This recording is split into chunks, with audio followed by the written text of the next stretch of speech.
연말이 되면은 곳곳에서 종소리가 좀 들리죠. 특히 빨간 옷을 입고 빨간 냄비, 자선 냄비 옆에서 종을 땡땡땡 울리시는 분들 구세군이라고 하죠. 아, 진짜 추운 날씨에도 고생들 많이 하십니다. 몇 시간이고 거리에서 서서 모금 활동을 하고 있는데 오늘 직업의 세계 시간에 구세군 자선 냄비 봉사자를 이야기해 보고자 합니다. 한경 비즈니스 강홍민 기자와 함께합니다. 안녕하세요. 안녕하세요. 자선 냄비 이른바 구세군을 이제 네. 만나서 취재를 하신 건데 우리나라에 자선 냄비가 처음으로 도입이 된 게 들어온 게 언제부터예요? 오래됐나요?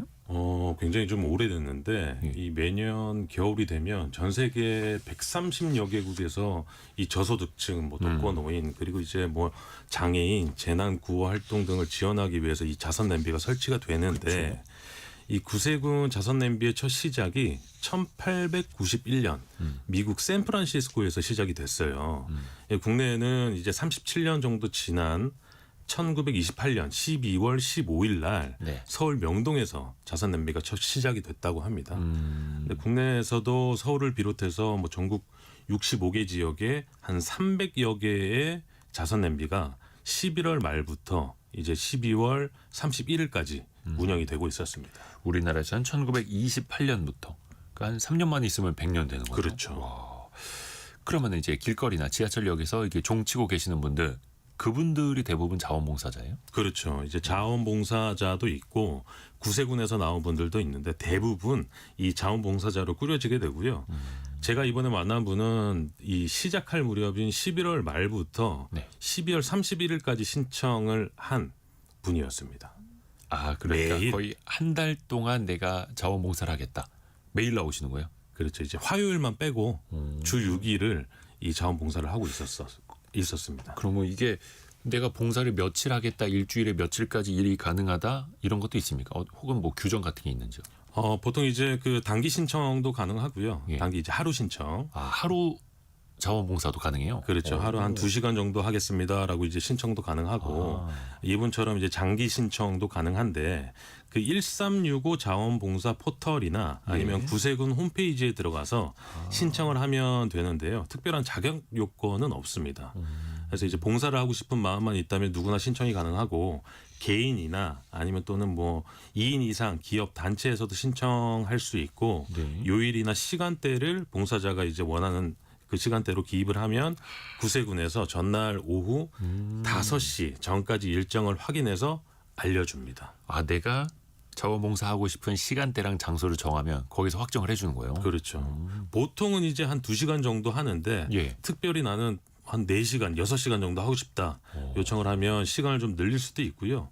이 자격 요건은 없다고 말씀드렸는데 네. 기준이 하나 있어요. 기준. 이 봉사자가 신청을 해놓고 뭐 급한 사정이 생겨서 못 올 수 있잖아요. 아하. 그래서 이 노쇼가 한 2회 정도 발생이 된다라고 하면 다시는 안 받아줍니까? 이분은 이제 자동으로 오토 굿바이 되는 거죠. 굿바이. 신청을 못 하고 이제 그렇죠. 활동을 이게 사실 자원봉사 한다 해놓고 급한 일이 생길 수는 있겠으나 그게 반복되면 안 된다라는 거고 그러면 기본이 2시간. 그 네. 2시간 동안 최소한 서 있어야 되는 거예요. 그렇죠. 추운 곳에서. 이것도 또 체력도 중요합니다. 아, 근데 구세군 자원봉사자 수가 최근에 좀 줄고 있다 하더라고요. 네. 많이 줄었어요. 이 구세군 모금 활동은 자선 냄비 하나당 최소 4명 정도가 필요한데 매년 봉사자가 이 줄어서 인력난을 좀 겪고 있다고 하고요. 서울 본부 기준으로 구세군 자원봉사자가 2022년에 네네네. 8,600명의 신청자가 좀 넘었다고 합니다. 근데 3년 만에 860명으로 이 90%가 감소가 됐다고 해요. 그래서 어쩔 수 없이 올해 서울에 설치된 자선 냄비도 24개로 줄이고 이게 작년 대비 한 50% 정도 줄어든 규모로 운영이 되고 있었고요. 아니 자원봉사자가 3년 사이에 90%나 줄었다고요? 네. 오, 어떻게 그러니까 이게 그 봉사자 줄어든 이유를 좀 보니까 크게 두 가지였는데 하나는 경기 불황이었습니다. 최근 몇 년 새에 굉장히 이 먹고 사는 문제가 굉장히 좀 어렵다 보니까 봉사보다 그래도 일을 좀 더 해야 되겠다라고 하는 분들이 좀 늘어서 봉사가 자연스럽게 줄어들게 됐고 나도 힘들다 이런 거네. 그렇죠. 나부터 좀 이렇게. 이게 또 하나는 이 학생 봉사자들이 눈에 띄게 줄었는데 이유를 보니까 2021년까지 학교에서 의무 봉사 활동을 지정해서 이 자원봉사자 수를 좀 채울 수 있었다고 해요. 그런데 이 최근에 이 봉사 점수 의무화가 폐지가 되면서 학생 봉사자들이 확 줄었다고 합니다. 이것도 크겠네요. 그렇죠. 예전에 그 구세군 자선냄비 이거 봉사활동하는 학생들 많이 봤었는데 요즘엔 좀 뜸하다 싶었는데 이런 봉사점수 이유가 의무화가 있었습니다. 폐지됐다. 요거 조금 안타깝긴 합니다. 그러면은 강우민 기자가 이번엔 어떤 분을 만나신 거예요? 이분도 자원봉사자이실 테고요. 맞습니다. 제가 만난 분은 20대 중반에 굉장히 건실한 청년이었는데 네네네. 이 최근까지 어린이집에서 보육교사를 일을 하다가 그만두고 이제 사회복지사로 꿈을 전향해서 네네. 이 사회복지사 준비를 하고 있는 분이었어요. 근데 이유를 좀 들어보니까 이분의 어머니께서 대장암으로 항암 치료를 좀 받고 있는데 조금이나마 아들로서 이 어머니께 보탬이 되고 싶어서 사회복지사로 꿈을 바꿨다고 하고요. 그러면서 이제 찾던 중에 이 구세군 자원봉사를 알게 돼서 신청을 했다고 합니다.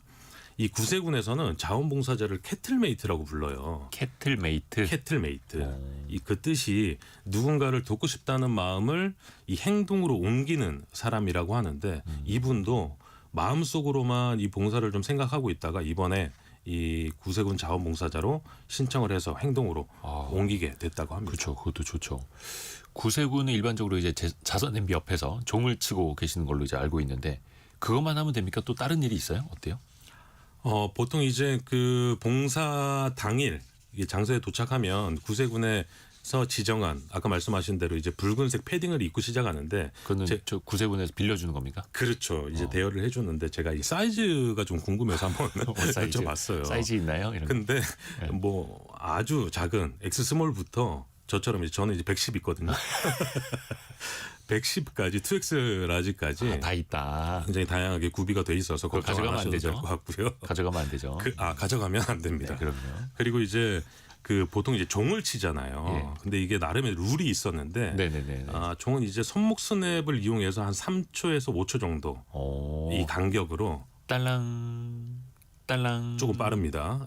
이거 빨라요? 3초에서 5초. 딸랑 하나 둘 셋 딸랑 너무 자주 치면 또 주변에서 시끄러우니까 뭐 영업하시는 분들도 계시니까 한 민감하다. 3초에서 5초 정도 간격으로 이제 치면 되는데 이 처음에는 어색하지만 금방 적응이 된다고 하고요. 이게 하지 말아야 될 금지 행동이 있었습니다. 하지 말아야 될까요? 네. 이게 뭐냐면 네. 복장을 보통 이제 그 지퍼를 올려서 이렇게 있어야 되는데 복장을 풀어헤쳐서 좀 불량한 자세로 짝다리를 짚고 뭐 이렇게 안 좋은 표정으로 계시거나 불량 산타처럼. 그렇죠. 아니면 이어폰을 착용해서 노래를 듣고 있는다거나 그리고 이제 옆 사람이랑 지나치게 웃고 떠들고 하면 안 된다고 그렇죠. 합니다. 스마트폰 보고 있고 하면 안 되죠. 그렇죠. 그래서 또 주변 사람들의 또 이목을 또 끌어줘야 되는 거잖아요. 자선냄비에 그렇죠. 좀 이렇게 기부도 하실 수 있게끔 유도도 해야 되는 거고. 근데 또 막 지나가는 사람 이렇게 호객행위 하듯이 해서도 안 될 거고. 점잖게 해야 되는 네. 거고.